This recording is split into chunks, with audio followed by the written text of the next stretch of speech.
ठीक, yes sir. तो मैं थोड़ा पढ़ा देता हूँ आपको। और जो सेक्शन बी और सी बोला गया है, किया है नहीं किया है, मतलब ये पढ़ाने के बाद मैं डिस्कस करूंगा फिर, ठीक है।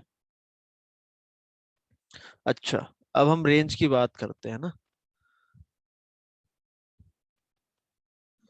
नहीं, रेंज नहीं है जो आपका एग्जाम में आने वाला पोर्शन है, वो नेचर ऑफ रूट्स तक ही है, ठीक है।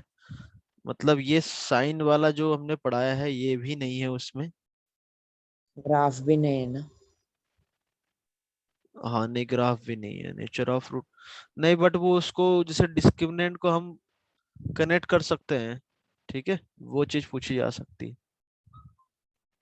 सर ये आप क्वेश्चंस बनाएंगे या कोटा से आएंगे?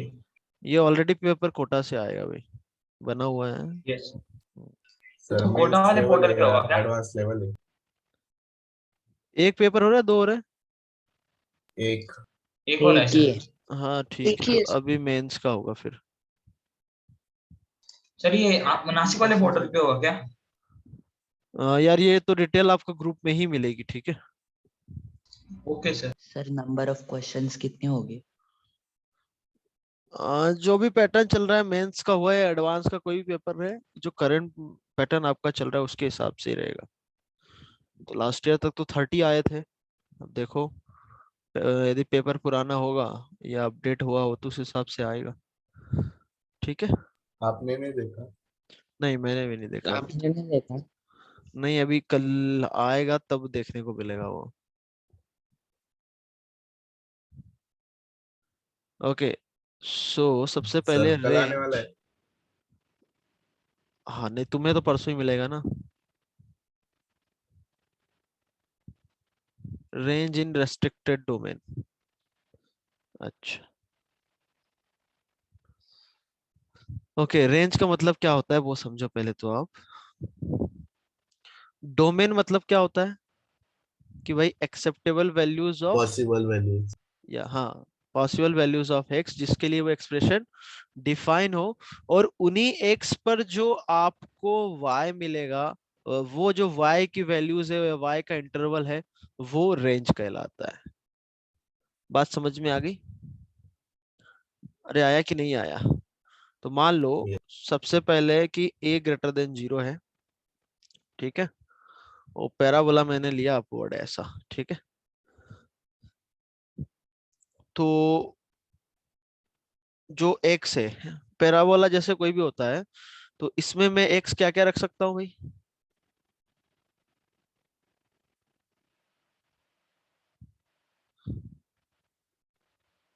समझना ध्यान से थोड़ा है। ये जैसे x एक्सिस है और ये y एक्सिस है, ठीक। तो मुझे बताओ यहाँ पर x कौन कौन सा परमिसिबल वैल्यूज है x की, बोलो। पॉजिटिव रहना चाहिए। है, मतलब ये तो क्वाड्रेटिक। पैराबोला पर जितने वैल्यूज होती है हाँ, तो वही तो पूछ रहा हूँ मैं।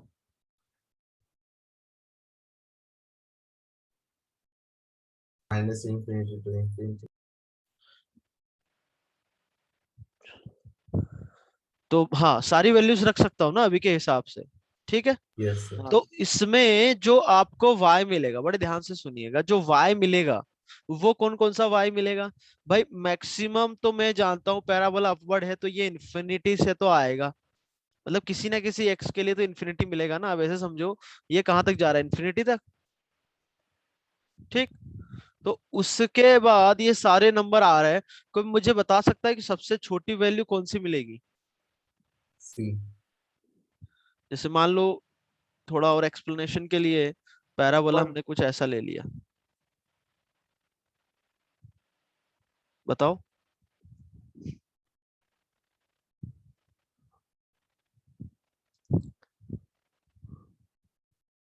सी।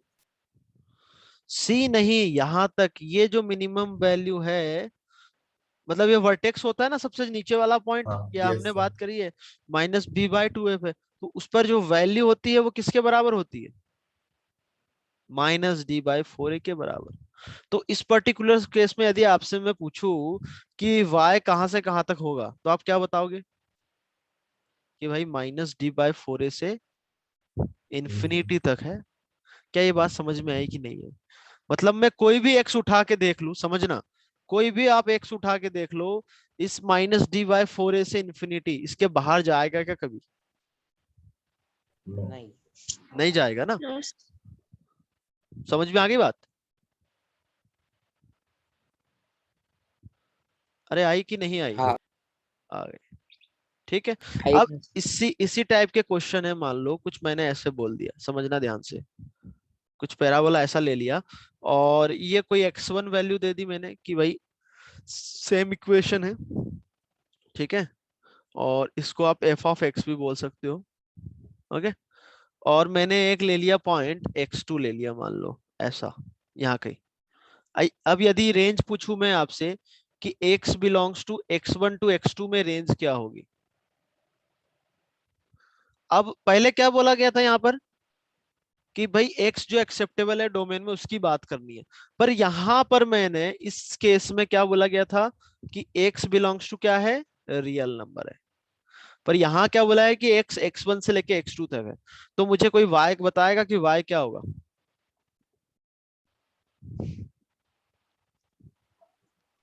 सोच समझ के बोलो। मतलब आपको देखना है कि y कौन कौन सा कवर हो रहा है। अब अपने पूरे में नहीं देखना है, अब हमें क्या देखना है, x1 से x2 इंटरवल में। तो कोई बता पाएगा? x1 to -d/4a union -d/4a to x2। अच्छा, ओके।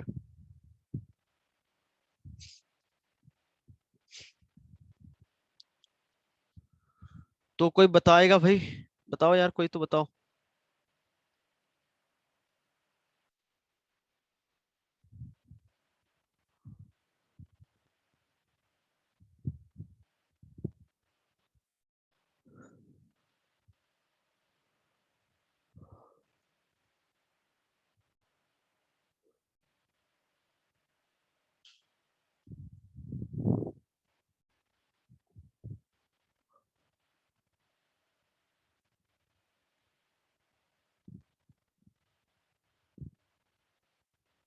ये जैसे यार परफेक्ट नहीं बन रहा है, थोड़ा बनाने दो मुझे।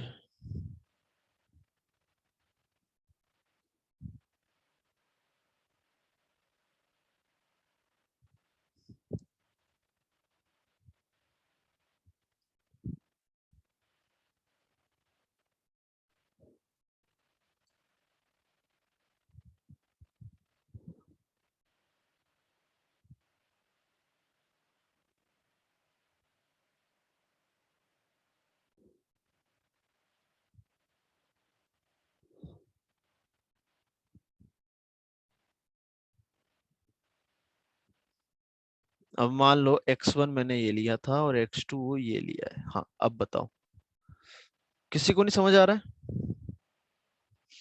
ठीक है, सुनो, x1 पर यदि मैं वैल्यू देखूं तो वैल्यू क्या मिलेगी मुझे?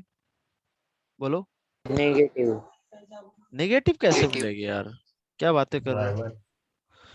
y1 f(x) मतलब x या मैंने x1 रखा तो f(x1) मिलेगा ना। मतलब हाँ। x1 उठा के आपने यहाँ रखा, ठीक है, उसको मैंने f(x) नाम दे रखा है। ठीक। x2 पर जो वैल्यू मिलेगी y की, वो कुछ यहाँ वैल्यू आएगी। ठीक। तो ये आपका हो गया f(x2). क्या और कोई कहीं वैल्यू? तो भाई यहाँ पर आप देखो कि मुझे ये लग रहा है कि ग्राफ जो है, मतलब इतना ये जो पोर्शन है, इसी में आपका ग्राफ है। मतलब इतने ग्राफ से हमें मतलब है। बोलो। यहाँ तो क्या यस था सर। कि इधर पूरा इंफिनिटी तक जा रहा था, ठीक है। क्या यहाँ पर हमें x1 और x2 के बीच का ही ग्राफ चाहिए क्या, बाकी नहीं चाहिए क्या, बताओ? हाँ, मतलब मैं आपसे x1 x। बोलूं कि ये वाला पोर्शन आप यदि हटाते भी हो तो कोई समस्या नहीं है। क्या बात समझ आई है? हाँ। ओके। तो अब इस बीच में ये तो x हो गया आपका, इस x में y कौन सा आया है, कोई मुझे बताएगा? y की वैल्यू क्या क्या होगी अलग अलग x के लिए। मैं यदि देखो x1 पर वैल्यू f ऑफ x1 आ रही है, x1 फिर मैंने थोड़ा बढ़ाया, जैसे ये वाला लिया, तो मुझे यहाँ कहीं मिलेगा। तो यहाँ से लेके y आपका पूरा कवर होता आएगा। क्या बात समझ आ रही है नहीं आ रही है? हाँ बोलो। सर। तो ये f ऑफ x2 आ गया। जैसे क्या और नीचे जाएगा क्या? जीरो पर कितना मिलेगा? ये 0, c। क्या और नीचे जाएगा क्या? जाएगा ना? कहाँ जाएगा तक? -d/4। हाँ, -b/2 पे। और वो वैल्यू क्या होती है? -d/4। -d/4। तो आप बता सकते हो कि भाई ये जो y कवर हो रहा है ना, वो यहां से लेके यहां तक आ रहा है। क्या इसके अलावा किसी भी x पे, और इसके अलावा इस इंटरवल के अलावा ये जो आया है यहां से लेके यहां तक, मतलब ये जो है यहां से लेके यहां तक, इसके अलावा कोई y आपको और मिलेगा क्या? नहीं। नहीं मिलेगा। तो वो y की रेंज क्या है, कोई बताएगा? f of x1 से f of x2 हाँ, से -d/4 तक। अबे पहले छोटा लिखते हैं भैया। -d/4 हाँ हाँ, हाँ, -d/4 -d/4 से f of x2। तो f ऑफ x2 तो लेना ही है, तो सीधा मैं f ऑफ तो x1 डायरेक्ट लिख f दूं of क्या? x1 लिख सकते हैं। हाँ, क्या बात समझ आ गई अब? यस। हाँ। Yes, sir. ठीक है। तो मैंने जो टॉपिक लिखा था कि जो रेंज हमें निकालना, रेस्ट्रिक्टेड डोमेन, मान लो x जो है x1 से लेके x2 तक है। अच्छा, इसमें एक छोटी सी बात यह है कि जैसे मैं आपको यहाँ पर बोल दूं कि यहाँ पर यदि मान लो x2 पर ओपन इंटरवल होता तो कोई दिक्कत नहीं है। x2 पे यदि ओपन इंटरवल हो, या x1 पे जैसे ओपन इंटरवल होता, तो क्या करते हम? क्या करते? यहाँ ओपन लगा देते, मतलब f ऑफ x1 इंक्लूड नहीं करता, नहीं यहाँ कर। ओपन इंटरवल आ जाता। समझ गए? अरे Yes, बोलो sir. यस। हाँ। और मान लो x2 पर ओपन आ जाता तो क्या होता? x2 पे ओपन हो जाए तो कुछ टेंशन नहीं मत हम लेना। यूनियन में कुछ लेते फिर। नहीं, नहीं कुछ नहीं होता, क्योंकि वो ये जो वैल्यू x2 पर जो वैल्यू आ रही है f ऑफ x2, वो इधर वाले x पे भी तो मिल रही है। ये तो पॉइंट ले रहे हो ना आप? नहीं समझे? अरे समझे। यहाँ देखो, होता। दो एक्स पर सेम वैल्यू मिल रही है ना यहाँ तक। जैसे मैं ये कोई एक लाइन ड्रॉ करूं, जैसे ये ऊपर वाले ग्राफ में, ठीक है? तो ये मान लो कुछ वैल्यू एल है, तो ये 2x पे मिलेगा आपको। ये लाइन मतलब जो है, लाइन थोड़ी गड़बड़ हो गई है, मैं सही से ड्रॉ करके बताता हूँ। हाँ, मैं क्या सर बताने वाला दूसरा हूँ, एक मिनट। जैसे मैं यहाँ बताना चाह रहा था, एक्स एक्सिस के पैरेलल लिया, मान लो इसकी value y is equal to L है, तो ये 2x पर आपको सेम वैल्यू मिल रही है ना? बोलो। यस। Yes sir. हाँ, तो मान लो ये वाला पॉइंट यदि मैं गायब कर दूं इधर से, तो इधर से तो मिलेगा ना वो, तो कोई समस्या नहीं आएगी। नहीं। ठीक है। अब तो यहाँ पर, और पैराबोला अपवर्ड के लिए मैं बता रहा हूँ, डाउनवर्ड के लिए आपको खुद लिखना है। इसमें मैंने बोला कि पहला केस, हम केस क्यों ले रहे हैं आपको समझ में आएगा कि -b/2 है। -b/2 है क्या होता है? आप कुछ पता होना चाहिए। तो ये जो एक्सप्रेशन रहेगा आपका कौन सा, f of x is equal to ax² plus bx plus c, तो इसकी रेंज आप बता सकते हो क्या? तो बिल्कुल हम बता सकते हैं। कैसे बताएंगे भाई, वो देखो आप। मान लो मैंने ये लिया, अब इसने पहले केस में क्या बोला है कि -b/2 है, x1 से x2 के बीच में आ रहा है। अरे बोलो, यस। हाँ। आ रहा है Yes. ना? तो एक तो ऊपर वाला केस मैंने बताया, मान लो x1 मैंने ये ले लिया और x2 इधर का ही ले लिया, तो उसके बीच में वर्टेक्स आ रहा है क्या? तो इसकी रेंज बता दो मुझे क्या होगी जल्दी से। -d/4 से f of x1. f of x1 क्या सही है ये? f of x2 आएगा, x2 f बड़ा ऑफ है। x2 आएगा ना, इधर जाएगा ये, तो वैल्यू यहाँ कहीं आएगी इधर। तो जो y कवर होगा वो -d/4 से कहां तक जाएगा? f ऑफ x2 तक। तो y की जो वैल्यू आएगी वो -d/4a से कहां तक जाएगा, f(x2) तक। क्या ये बात समझ आ गई या नहीं आई? ठीक। दूसरा केस, यदि मान लो -b/2a जो है वो इस इंटरवल में नहीं आता है, बोलो तो क्या होगा? तो रेंज क्या होगी, जल्दी से बताओ।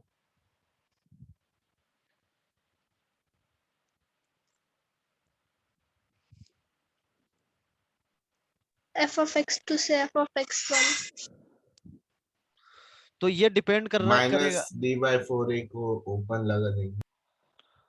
अबे कुछ भी बोल रहे हो यार तुम लोग, कुछ भी बोलते हो, पता है, कुछ भी बोलते हो। वर्टेक्स मान लो ये है, ठीक है।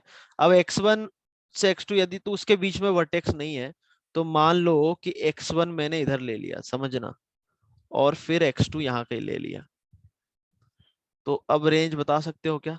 और मान लो y एक्सिस ये है, तो कौन सा कवर होगा y? बोलो। x1 पे जो y मिलेगा वो क्या मिलेगा, f(x1), और x2 पे जो मिलेगा वो क्या मिलेगा, f(x2). तो मुझे सिर्फ इतना ग्राफ चाहिए, तो y कौन सा कवर हो रहा है यहाँ से यहाँ तक, तो रेंज क्या आ गई, x1 2 f(x1) से x1 f(x2). x2। ठीक है। और यदि मैं ग्राफ कुछ ऐसा बना दूं, मान लो कुछ ऐसा बना दूं,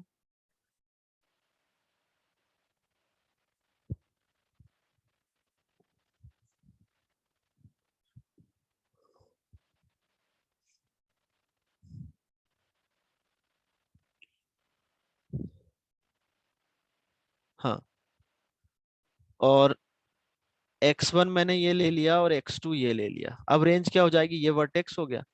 तो इस केस में रेंज क्या होगी, मान लो y एक्सिस ये है, बोलो, और ये x एक्सिस, बोलो भाई। तो x2 पर जो वैल्यू मिलेगी वो यहाँ कहीं आएगी, और x1 पे जो वैल्यू आएगी वो यहाँ कहीं आएगी। तो रेंज बता सकते हो मुझे इस केस में? x2 से x1। बहुत बढ़िया। तो इस पर्टिकुलर केस में रेंज हो जाएगी f(x2) से f(x1).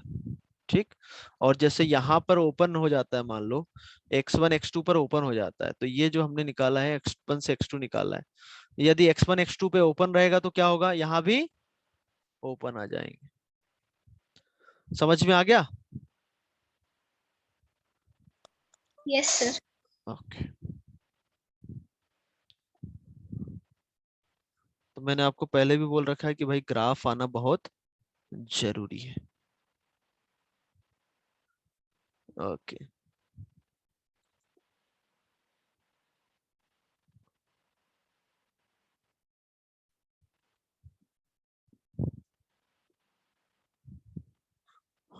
तो आप मेरी बात समझना कि जैसे, यार ना, गेस्ट आ गए हैं थोड़े। हेलो, आवाज सुन पा रहे हो? Yes sir. yes sir। Yes.